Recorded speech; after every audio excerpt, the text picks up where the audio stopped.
click circle, click 2P,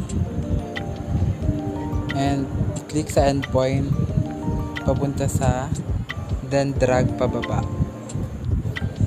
And then click the circle, and then AR for array, and click polar, and then click sa center, and then click circle, ilagay sa gitna.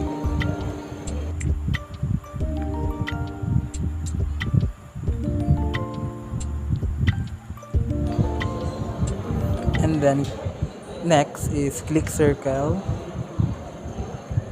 and then off natin ang object snap, and then ilagay sa gitna.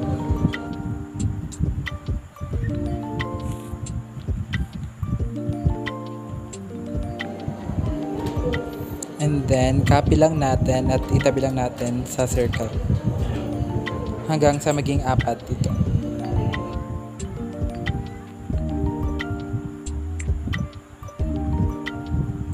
And then move natin to exact position, and after that highlight natin and then copy lang natin.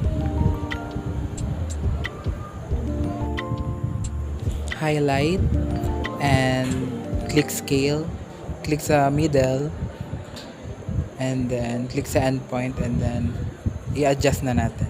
And then next is click circle sa gitna, and then copy, and then copy, and then i-highlight din natin after, at saka i-copy natin papunta sa taas hanggang sa matapos.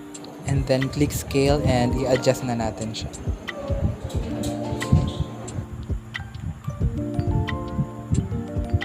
Next one is click circle and then endpoint to center, and same ulit from center to endpoint, at from center to endpoint ulit sa tig side.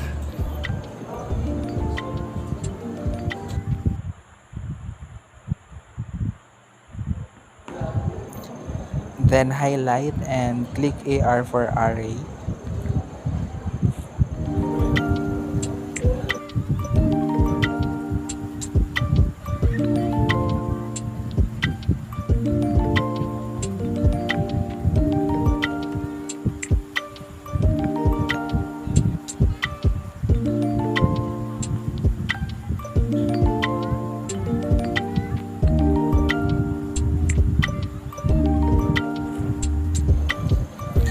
Then i-click natin and then type EX for explode para maghiwa-hiwalay.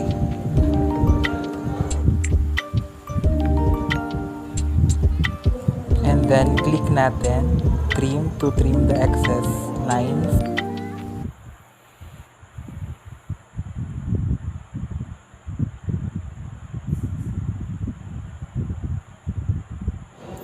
Fast forward natin para mas mabilis.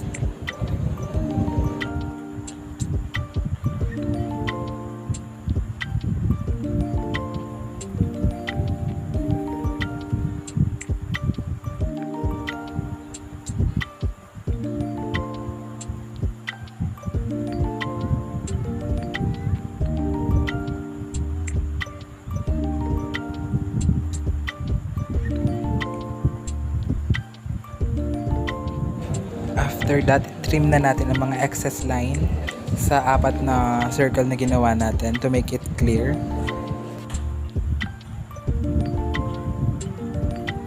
And then that's it. Thank you for watching.